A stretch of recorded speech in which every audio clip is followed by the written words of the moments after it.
Hello, everyone, and welcome back to the Premiership Quarter. Today, I'm going to be doing my 2024 season predictions for the Carlton Football Club. I'm going to be doing my prediction for their best 23, as well as three of the awards. When I say awards, I just mean their best and fairest, and then a couple of things that I think will be important to them. And then I'll also be going over where I have them predicted in my finals after I did my ladder prediction. So to start with, I'm going to be talking about their fullback position. Now, Wiedering has just recently picked up an injury, and it looks like he'll be out for the first couple of weeks, which is quite unfortunate. And for a replacement, I think it will be Lewis Young. I think he's the most one like-for-like player they have in terms of depth. But I think it's not going to be too bad because it does look like it's only going to be a couple of weeks. So they got pretty lucky with that. But when he returns, it's going to be Wiedering, Kemp, McGovern, and Marchbank as their four talls and mediums, as well as McGovern being the main interceptor. I think Marchbank's all right. I don't think he's anything special, but I really like Kemp. I think he's a fantastic player. He's shown he can handle the second key forward. Someone like an Eric Hipwood, he can deal with most games. And then they've got McGovern as that interceptor, who's been able to, when healthy, play really well off half back essentially. And then they've got their two running defenders in Sard and Newman, who are both left footers, and they've got some of the best kicks in the game. Sard is more of that speed, pace, burst through the middle type half-back flanker, whereas Newman's more that controlled, loose, and piercing kick rather than just full speed ahead type player.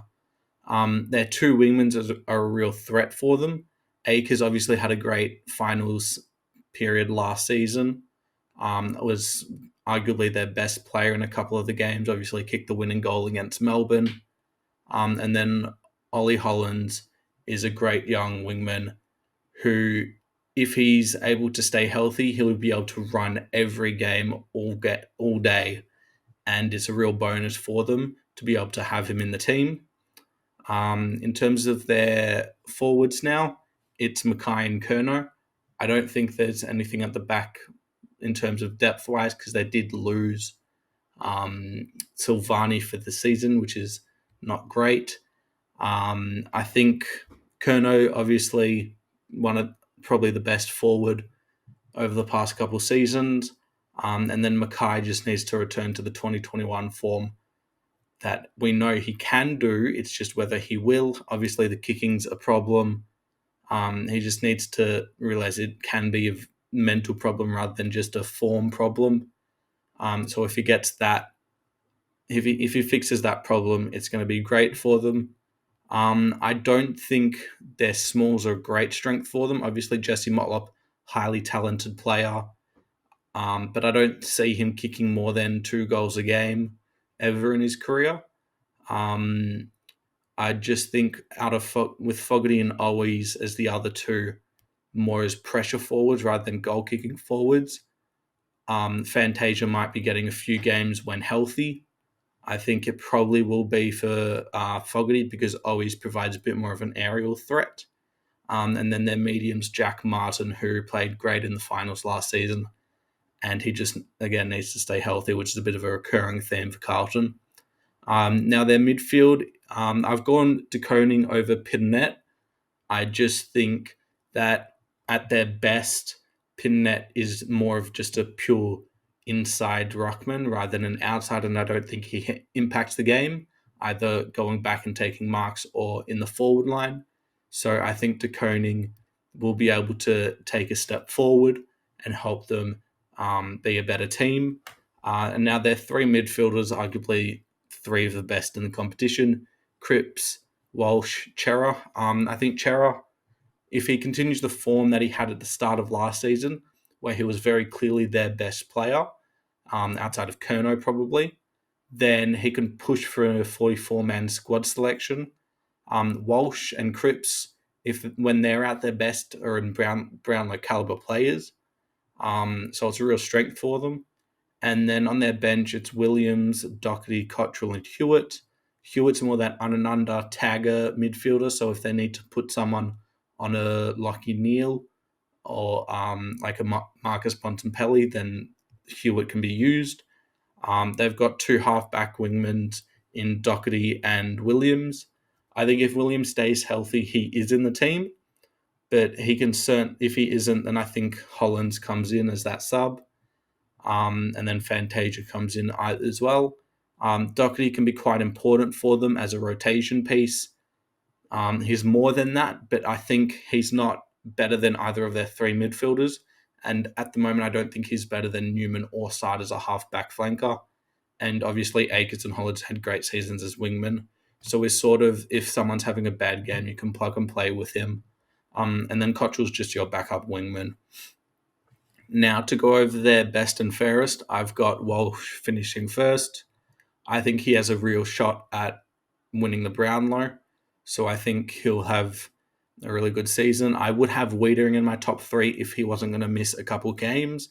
And I think it might be a bit hard for him to be at his best early in the season because he missed a bit of preseason. So it'll take a bit of time for him to ramp up into his best form.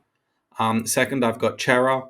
Again, I thought he would have won it had they stopped the season halfway through last year. So he just needs to keep that form. And then third is Curnow. I think he's probably got the highest chance of winning the Coleman. So I think he'll finish third and settle there quite comfortably. Most goals, obviously, it's Curnow. I don't think anyone will really compete with him. I don't think Mackay will get to him, but I still think he'll finish second. And then I do have a jump for Jesse Mollop. I just don't think there's anyone else that'll play every game and kick enough goals to challenge him for that third spot unless Fantasia is able to stay healthy, because I think he has that ability. And then most improved, I've got Motlop taking that jump simply because I think he'll be able to play every game.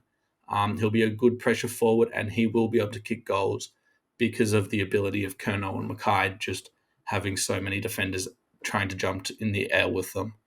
In second, I've got Brody Kemp. I think he'll build off of last season and he'll just have another really good season. I don't think he'll get close to the All-Australian 44 man simply because he doesn't have that talent, but he's just a great player for them and he'll do his role every week.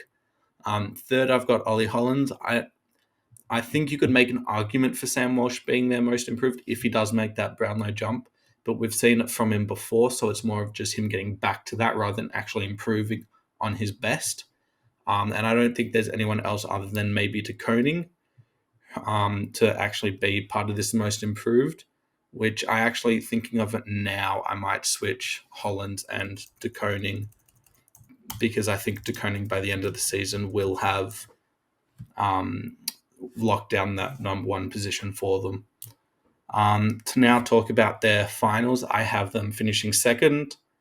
That would lead them into playing Collingwood in the prelim final at the qualifying final, at the MCG. I think it's probably the toughest matchup for them outside of Brisbane at the Gabba. So it's going to be quite difficult for them to win, but I think at their best they can absolutely win. To talk about their off-season changes, they only really lost Paddy Dow and Zach Fisher as their two players that would get games. Ed Curnow and Lockie Plowman were retired. And to the players they brought in, Elijah Hollands, I think, could get games. Obviously, had the off-season issues with the stuff that we won't talk about. Picked up Fantasia, who I think can be a really good piece if he's able to stay healthy. He's very good for them. He's very good as a player, I might say, when he is on. And I think when Fogarty and Owies aren't guaranteed their spot, when healthy, he will probably be playing and he will kick goals. That's what we know of him. They also brought in Ashton Moore from the draft, who's a pretty good pick.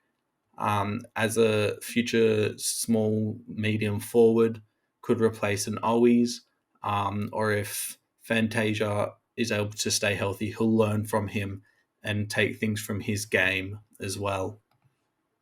So yeah, I think Carlton will absolutely push for top four. I see them as a top two caliber team. I think they will get a home qualifying final. I think if they can get it against a non-Victorian team as well, that's an absolute bonus. Um, I don't see them necessarily finishing first, but I absolutely seeing them pushing for a top four spot.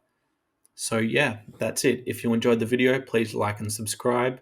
Leave your thoughts in the comments below about what you think Carlton will do in 2024, where you see their list at, and who will be some of their best players for the season. And thanks for watching.